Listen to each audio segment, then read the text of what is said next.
تو اہل بیت اطہار کے تذکرے کے ذریعے سے زندہ رکھنا ہوگا۔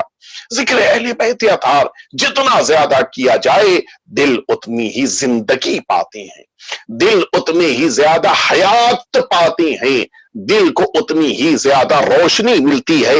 لہذا انسان کو چاہیے کہ تذکرہ اہل بیت اطہار کو جاری رکھے۔ میں عرض کروں کہ جس موقع کے اوپر ہارون مکفوف، یہ ابو ہارون مکفوف یہ شاعر ہیں، بڑے اچھے شاعر ہیں، یہ جس موقع کے اوپر آئے چھٹے امام جعفر صادق علیہ السلام کی خدمت میں حاضر ہوئے، کہتے ہیں کہ دخلت علی ابی عبداللہ فقال لی انشدنی، میں آیا چھٹے امام کی خدمت میں جا کر، کتنا انسان خوش نصیب ہے، کتنا سعادت مند ہے وہ انسان کہ جو امام معصوم کی خدمت میں بیٹھے اور امام اس سے کسی کام کے انجام دینے کے لیے فرمائش کرے۔ انشدنی، اے ابو ہارون ہمارے لیے شعر کہو۔ ابو ہارون کہتے ہیں کہ فَأَنشَدْتُهُ، میں نے کچھ اشعار امام کی خدمت میں پیش کیے۔ فقال، لیکن امام نے، چھٹے امام فرماتے ہیں، توجہ سے سنیں، لا ابو ہارون ایسے نہیں، یہ جو تم نے اس طرح سے ہماری فضیلت کو، بس یہ نہیں، فرماتے کما تنشدون و کما ترفیہ عند قبرہ علیہ السلام، اس طرح سے پڑھو، اس طرح سے بیان کرو جس طرح سے میرے جد امام حسین کی قبر کے پاس بیٹھ کے مرثیہ پڑھتے۔ اب سمجھ میں آیا کہ چھٹے امام چاہ رہے تھے کہ امام کا تذکرہ امام حسین کے ذکر کے ساتھ کیا جائے، امام حسین کے مصائب کا تذکرہ کیا جائے۔ اسی لیے آپ نے دیکھا ہوگا یہ خطبہ، یہ علماء، یہ واعظین، یہ سارے بزرگان، یہ سارے وہ افراد کے جو اہل بیت اطہار کے مصائب کا ذکر کرتے ہیں، کسی بھی معصوم کی شہادت کی تاریخ ہو، اس معصوم کی شہادت کی تاریخ پر معصوم کے ذکر کے بعد پھر آخر میں امام حسین کا ذکر کرتے ہیں، پھر آخر میں کربلا معلی کا تذکرہ کرتے ہیں۔ کیوں؟ وجہ یہی ہے کہ چھٹے امام نے ابو ہارون سے یہ بات کہی تھی کہ ابو ہارون ہمارے لیے قصیدہ کہہ رہے ہو تو اب ہمارے جد امام حسین کے مرثیے کو بھی پڑھو۔ امام حسین کے مرثیے سے چھٹے امام کو اتنی محبت اور اتنا لگاؤ ہے۔ دیعبل آپ واقف ہیں، بڑے عظیم شاعر گزرے ہیں دیعبل، جس موقع کے اوپر یہی خراسان آئے اور 8ویں امام علی رضا علیہ السلام مل جل کے آپ سبھی حضرات صلوات بھیج دیجئے، آقا کی خدمت میں حاضر ہوئے۔ اس موقع کے اوپر دیعبل سے امام نے فرمایا تھا کہ احب ان تنشدنی شعرا فان هذه الايام ایام حزن كانت علينا اہل البیت۔ اے دیعبل مجھے پسند ہے، احب میں چاہتا ہوں کہ کچھ شعر پڑھو، میں چاہتا ہوں کہ کچھ اشعار کہو، مرثیہ پڑھو، اس لیے کہ یہ وہ تاریخیں ہیں کہ جو تاریخیں ہم اہل بیت اطہار کے لیے حزن اور ملال اور غم کی تاریخیں، محرم کی تاریخیں تھی۔ میں چاہتا ہوں کہ تم میرے لیے مرثیہ پڑھو۔ اور اس کے بعد جس موقع کے اوپر جناب دیعبل نے مرثیہ پڑھا، آقا نے فرمایا تھا اس موقع پہ، یا دیعبل ارث الحسین، امام حسین کا مرثیہ پڑھو، امام حسین کے مصائب کا تذکرہ کرو۔ فَأَنْتَ نَاصِرُنَا وَمَادِحُنَا مَا دُمْتَ حَيًّا، جب تک تم زندہ رہو گے، اگر تم نے امام حسین کا مرثیہ پیش کیا تو جب تک تم زندہ رہو گے تب تک تم ہمارے مددگار اور ہماری مدح کرنے والے سمجھے جاؤ گے۔ اللہ اکبر، مدح کرنے والا تو ٹھیک ہے، لیکن مولا آپ کا مددگار کیسے بنے گا؟ مدح کرنا، تعریف کرنا اور ہے، مددگار بننا اور ہے۔ مولا آپ ناصرنا، ہمارے مددگار۔ اللہ اکبر، جو اہل بیت اطہار اور امام حسین کا مرثیہ بیان کرتا ہے، مولا فرما رہے ہیں کہ وہ ہم اہل بیت کا مددگار بنتا۔ اس لیے انسان کو اہل بیت اطہار کا مرثیہ، اہل بیت اطہار کے مصائب کا ذکر کرنا چاہیے۔